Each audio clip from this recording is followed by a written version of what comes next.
Welcome to ITI education portal. स्वागत है आप सभी का एक बार फिर से। वीडियो शुरू करने के पहले अगर आप हमारे चैनल पर पहली बार आए हैं तो आप हमारे चैनल को सब्सक्राइब करिए और बेल आइकन को प्रेस करिए। मित्रों, इस सीरीज में हम फिटर ट्रेड थ्योरी के प्रीवियस ईयर के पेपर सॉल्व करके लाए हैं आंसर्स के साथ। अगर आप ITI का एग्जाम देने वाले हैं या कोई भी कॉम्पिटेटिव एग्जाम्स की तैयारी कर रहे हैं तो आप ये सारे क्वेश्चन सॉल्व कर लीजिए। साथ ही फिटर के अन्य पेपर जैसे engineering drawing, workshop calculation and science और एम्प्लॉयबिलिटी स्किल्स के पेपर आप प्लेलिस्ट में जाएं और फिटर पर क्लिक करें। तो चलिए शुरू करते हैं। तो साथियों, ये हमारा फिटर का प्रथम वर्ष का वार्षिक परीक्षा वाला पिछले साल का पेपर है। जुलाई 2019 का पेपर है। ये पूरे इंडिया में सेम पेपर आता है इसका। तो चलिए शुरू करते हैं। सबसे पहले हमने हिंदी भाषा का चयन किया है प्रश्नों को हल करने के लिए। इसमें कुल समय 2 घंटे हमारे पास और हमारे पास 50 क्वेश्चन है और कुल अंक 100। तो चलिए शुरुआत करते हैं। सबसे पहले हमारा पहला क्वेश्चन है, बेंच वाइज स्पिंडल किस धातु का बना होता है? Mild steel, cast iron, tool steel, bronze. तो इसका सही आंसर है मित्रों माइल्ड स्टील। कुछ जगह पे आपको आंसर कास्ट आयरन मिल जाएगा। ये पुराना था, पहले चलता था, अब नहीं यूज़ होता। अब अधिकतर बेंच वाइज में माइल्ड स्टील का ही प्रयोग किया जाता है। थ्रेड कौन सी कटी होती है पता करना है तो आपका हमें इसमें एक्मी थ्रेड कटी रहती है, चूड़ी काटी जाती है जो स्पिंडल में, वो जो थ्रेडिंग होती है वो एक्मी थ्रेड होता है, एक्मी थ्रेड। पहले मिलेबल कास्ट आयरन का स्पिंडल बनता था, अब माइल्ड स्टील का बनता है।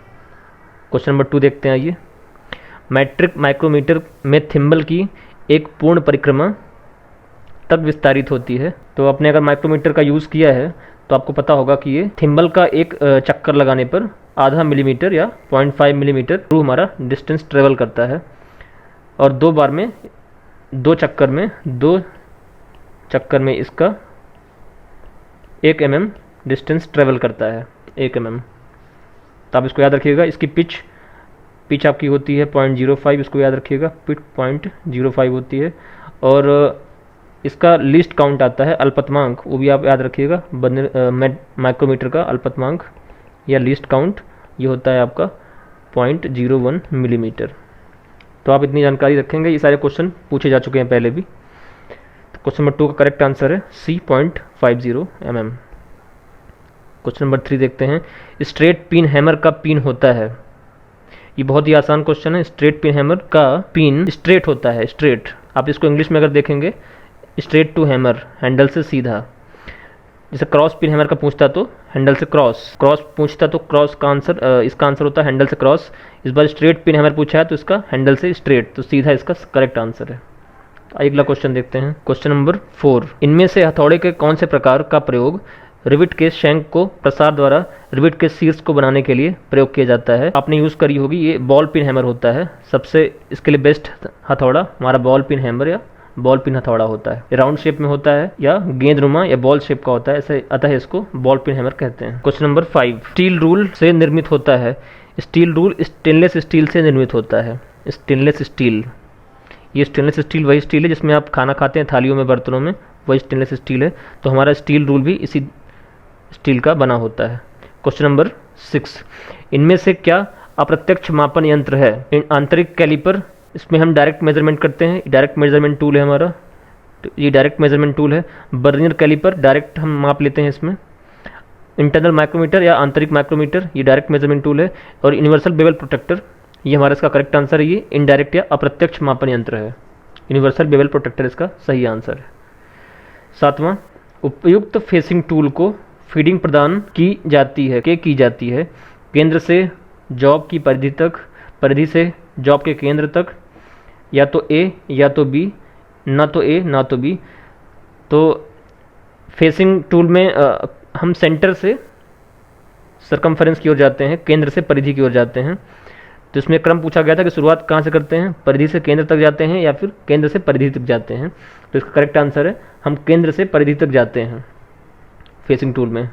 ये हमारे राउंड बार जो होते हैं सिलेंड्रिकल ऑब्जेक्ट्स, उनके लिए उसमें फेसिंग की जाती है। फेसिंग से हमारा लंबाई कम हो जाती है और व्यास समान रहता है। आप ये भी याद रखेंगे, फेसिंग से हमारा लंबाई घटती है और व्यास में कोई चेंज नहीं होता है। स्टेप टर्निंग के दौरान पहले घुमाने को प्राथमिकता दी जाती है। स्टेप टर्निंग में हम देखिए पहले बड़े व्यास का टर्निंग करते हैं, उसके बाद हम छोटे व्यास की ओर बढ़ते हैं। तो पहले हम बड़े व्यास को टर्न करते हैं, तो इसका आंसर बी होगा। बड़े व्यास की टर्निंग पहले होगी, उसके बाद छोटे व्यास की टर्निंग होगी।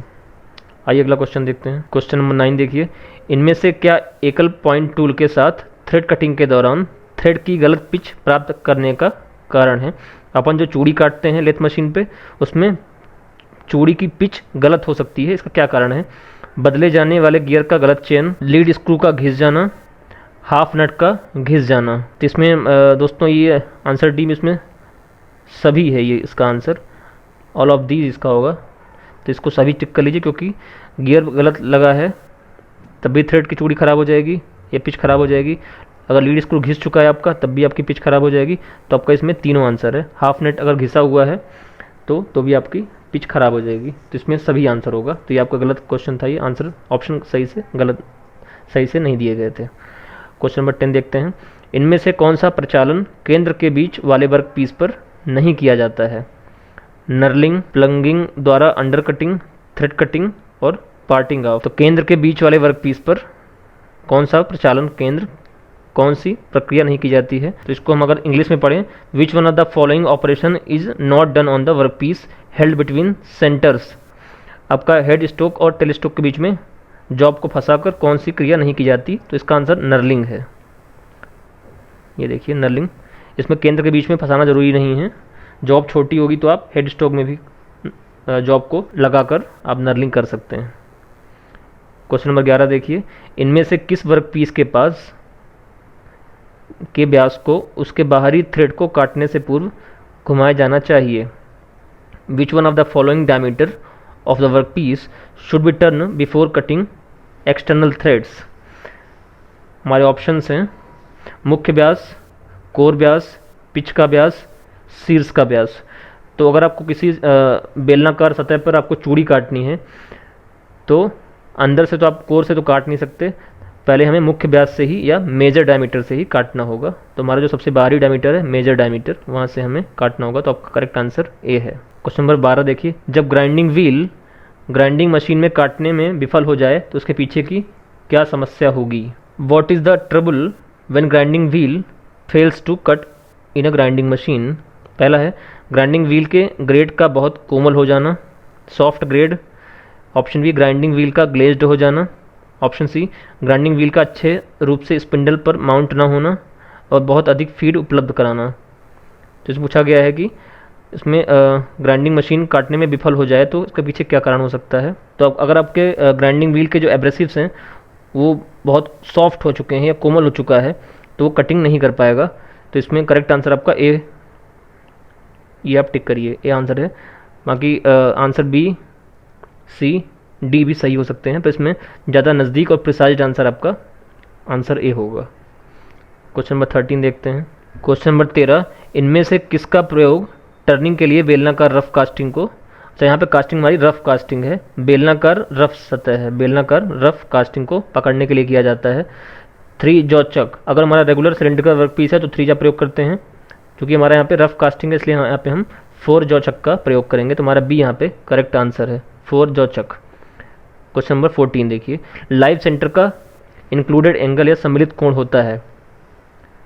इसका करेक्ट आंसर है 60 डिग्री। आपने इसको पढ़ा होगा 14 का 60 डिग्री। तो लाइव डेड सेंटर हमारा जो होता है, लाइव सेंटर का हमारा जो नोज़ का कोण होता है, नोज़ एंगल, उसे वो 60 डिग्री होता है। वो हमारा करेक्ट आंसर है। आप इसे याद रखिएगा, ये क्वेश्चन बहुत बार पूछा गया है। 15। 3 जॉ चक के आकार को द्वारा उल्लेखित किया जाता है। प्रत्येक जॉ के आकार, प्रत्येक जॉ की मोटाई, चक की बॉडी का व्यास, चक की बॉडी की चौड़ाई।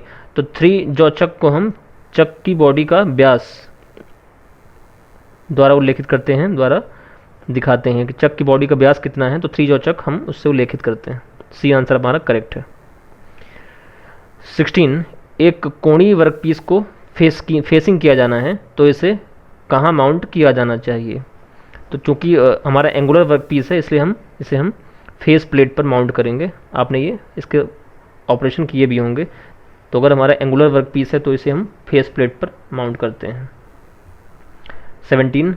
निम्न हेलिक्स कोण ड्रिल्स को में छिद्र करने के लिए प्राथमिक तौर पर प्रयोग करते हैं?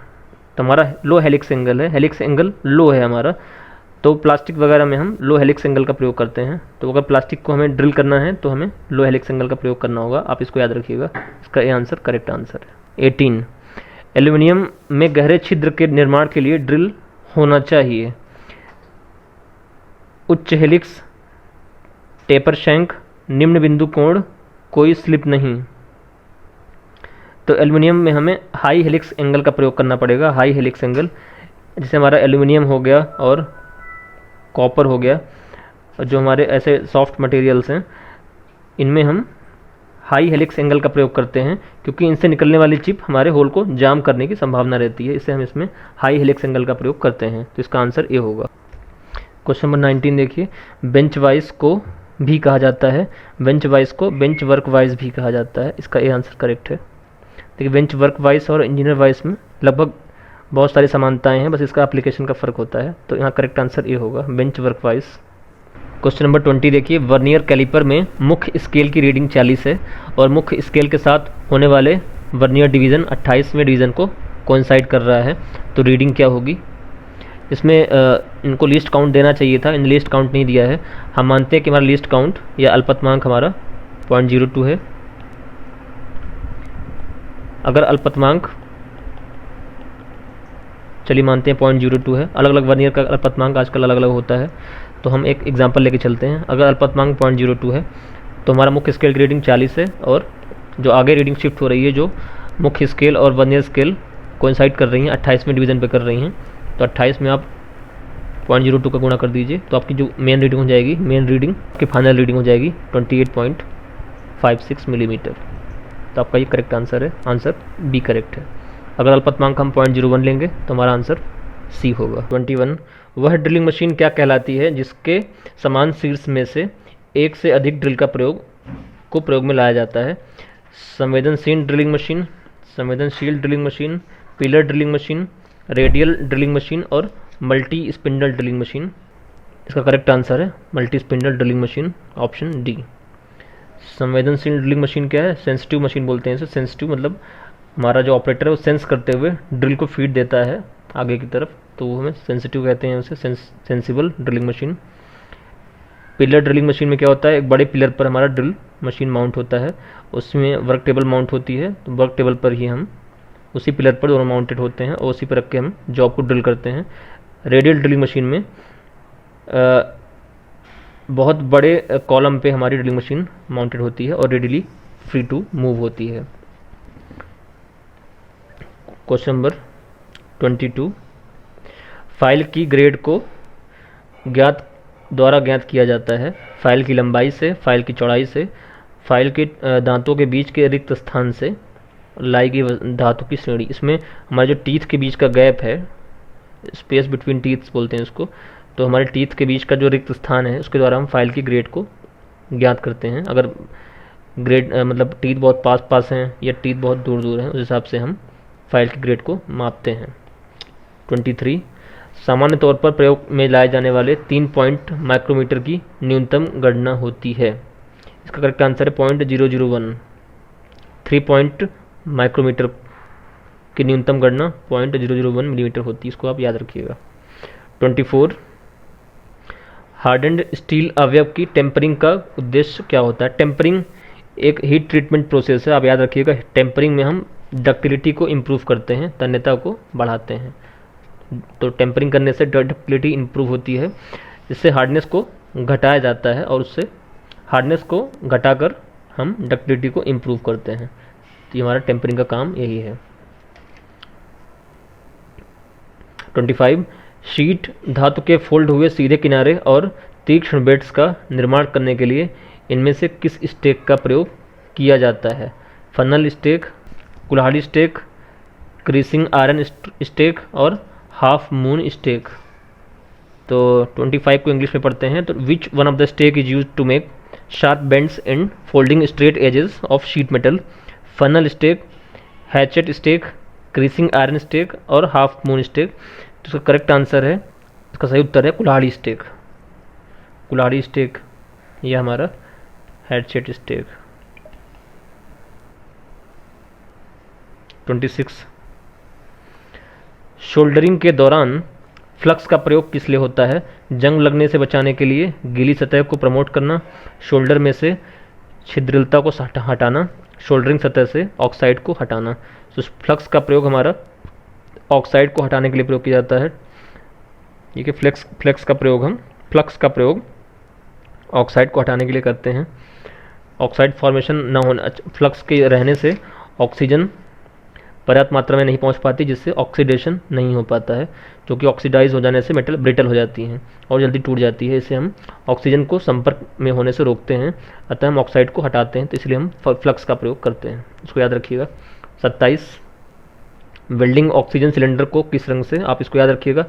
ऑक्सीजन सिलेंडर हमारा काला रंग का होता है, एसिटिलीन सिलेंडर मैरून कलर का होता है और ऑक्सीजन सिलेंडर हमारा काला रंग का होता है। 28 सबसे अधिक साधारण तौर से प्रयोग में लाया जाने वाला रिविट कौन सा है? वृत्ताकार शीर्ष, पलड़े के आकार वाला, काउंटर शंख, समतल शीर्ष के आकार वाला। तो क्वेश्चन नंबर 28 इसका करेक्ट आंसर है राउंड शेप है। ये राउंड शेप, इसको हम राउंड शेप रिविट बोलते हैं, या स्नैप हेड, वही हमारा राउंड है, वृत्ताकार है। स्नैप हेडेड रिविट सबसे ज़्यादा जनरल पर्पज रिविट है, सबसे अधिक यही यूज़ होती है, स्नैप हेडेड रिविट। 28 का ए करेक्ट आंसर है। 29 जॉब की ग्राइंडिंग के दौरान या स्लैग की चिपिंग के दौरान आंखों की सुरक्षा के लिए किस एक्सेसरी का प्रयोग करते हैं? प्लेन स्क्रीन, हैंड स्क्रीन, चश्मे और हेलमेट स्क्रीन। ग्राइंडिंग के लिए हम चश्मे का प्रयोग कर सकते हैं, किंतु जब हम वेल्डिंग करते हैं तो उस समय हमारे पास उस समय अल्ट्रावायलेट किरणें निकलती हैं, अतः उस समय हमें शील्ड का प्रयोग करना होता है, किंतु हम ग्राइंडिंग वगैरह और मशीनिंग के दौरान हम चश्मे का प्रयोग कर सकते हैं, तो इसका सी हमारा करेक्ट आंसर है। 30 ट्राई स्क्वायर द्वारा हम किस कोण की जांच करते हैं? ट्राई स्क्वायर आपने देखा होगा 90 डिग्री के कोण की जांच करता है, सी करेक्ट आंसर है। 31 5S सिस्टम के क्या फ़ायदे हैं? सफाई को बढ़ाता है, उत्पादन क्षमता को बढ़ाता है, उत्पादन दर में वृद्धि करता है, दर को मेंटेन रखता है। तो 31 का करेक्ट आंसर हो जाएगा हमारा उत्पादन की क्षमता को बढ़ाता है, उत्पादन क्षमता को बढ़ाता है, इंक्रीज द प्रोडक्टिविटी, इसका करेक्ट आंसर है 5S सिस्टम। आप 5S सिस्टम के सभी एस पढ़ लीजिएगा। चलिए 32 ड्रिल का निकासी कोण के बीच का होता है। ड्रिल का निकासी कोण 32, निकासी कोण को हम क्लियरेंस एंगल कहते हैं, क्लियरेंस एंगल। तो ड्रिल का क्लियरेंस एंगल हमारा 8 से 12 डिग्री के बीच में होता है, 8 to 12 डिग्री। तो इसमें देखिए निकासी कोण या क्लियरेंस एंगल अलग कोण है, और ड्रिल का जो ड्रिल एंगल है, ये एंगल लीप एंगल, ये अलग कोण होता है। तो लीप एंगल हमारा आपने देखा होगा लीप ड्रिल में, ये आपका 59 और ये आपका 59, तो कुल 118 डिग्री होता है। तो हमारा ये ड्रिल का लीप एंगल है, ड्रिल कोण कहते हैं इसे। 33 का आंसर बी है आपका, और क्लियरेंस एंगल आपका 8 से 12 डिग्री होता है। 34 लेथ का संवाहक में स्थित होता है, बेड के बीच में, बेड के आधार पर, बेड के दाएं ओर, इनमें से कोई नहीं। द कैरिज, इसको बोलते हैं कैरिज, आपने पढ़ा होगा carriage, CARRIAG, carriage. The carriage of lathe is situated, कहाँ पर स्थित होती है? बेड के मध्य में, बेड के नीचे, बेड के दाईं तरफ, नन ऑफ दीज। इसमें कोई भी आंसर सही नहीं है वैसे, पर इसमें आप लगा सकते हैं बेड के बीचों बीच। आपका कैरिज हेड स्टोक और टेल स्टोक के बीच में होता है। ये क्वेश्चन सही से फ्रेम नहीं किया गया है, बेड के बीचों बीच इसका लगभग नज़दीक आंसर है, तो इसलिए हम ए लगा देंगे इसका। 35 रेजोनॉइड बॉन्ड के लिए प्रयोग में आने वाला चिन्ह कौन सा है? रेजोनॉइड बॉन्डिंग आपने ग्राइंडिंग व्हील पढ़ा होगा, उसमें जो बॉन्डिंग मटेरियल यूज़ होते हैं उसमें एक रेजोनॉइड बॉन्ड होता है। तो आपने अगर ये पढ़ा हो 35, तो इसका करेक्ट आंसर हो जाएगा सी। रेजोनॉइड बॉन्ड के लिए हम बी सिंबल का प्रयोग करते हैं। इसमें कुछ और खास अगर आप देखें तो एक होता है बैट्रीफाइड बॉन्ड, बैट्रीफाइड बॉन्ड, इसके लिए हम वी का प्रयोग करते हैं। एक होता है इसमें सिलिकेट बॉन्ड, ये सारे याद रखिएगा, ये क्वेश्चन पूछे जाते हैं। सिलिकेट बॉन्ड के लिए एस का प्रयोग करते हैं। इसके बाद शेलेक होता है, शेलेक बॉन्ड, इसके लिए हम ई का प्रयोग करते हैं। एक रबर भी पढ़ लीजिए, रबर के लिए हम आर का प्रयोग करते हैं। तो ये हमारे बॉन्डिंग मटेरियल्स हैं, इनके बारे में आप विस्तार से पढ़ लीजिएगा। 36 टेलीस्टॉक स्पिंडल की नोज में उपलब्ध कराया जाने वाला टेपर कहलाता है। टेलीस्टॉक स्पिंडल में अगर हमें ड्रिल वगैरह ऑपरेशन करने हैं लेथ मशीन पे, तो हम टेलीस्टॉक में मोस्ट टेपर में ड्रिल बिट वगैरह का यूज़ करते हैं, ड्रिलिंग रीमिंग आदि ऑपरेशंस के लिए। तो मोस्ट टेपर हमारा करेक्ट आंसर है यहाँ पे। 37 वर्नियर डेप्थ गेज का प्रयोग को मापने में किया जाता है। डेप्थ गेज है, वर्नियर डेप्थ गेज का प्रयोग हम डेप्थ नापने के लिए करते हैं, ब्लाइंड होल्स की गहराई नापने के लिए करते हैं। तो सी आंसर इसका सही है। 38 वर्नियर माइक्रोमीटर में रुका हुआ रैचेट के लिए सहायक होता है। दाब का नियंत्रण करना, स्पिंडल को लॉक करना, जीरो एरर को समंजित करना, वर्कपीस को पकड़ के रखना। तो रैचेट का प्रयोग हमारा यूनिफॉर्म प्रेशर मेंटेन करने के लिए दिया जाता है। रैचेट हमारा इसीलिए दिया जाता है, दाब का नियंत्रण करना। 38 का हमारा एक करेक्ट आंसर है, इट मेंटेन्स यूनिफॉर्म प्रेशर, इसलिए रैचेट का प्रयोग किया जाता है। 39, इनमें से किस में कार्बन का प्रतिशत सबसे अधिक है? हाई कार्बन स्टील, लो कार्बन स्टील, टूल स्टील और कास्ट आयरन। तो कास्ट आयरन में कार्बन की मात्रा सबसे अधिक होती है, ये आप जानते होंगे। इसके अलावा टूल स्टील में आप 0.5 to 1.5% कार्बन यूज हो सकता है।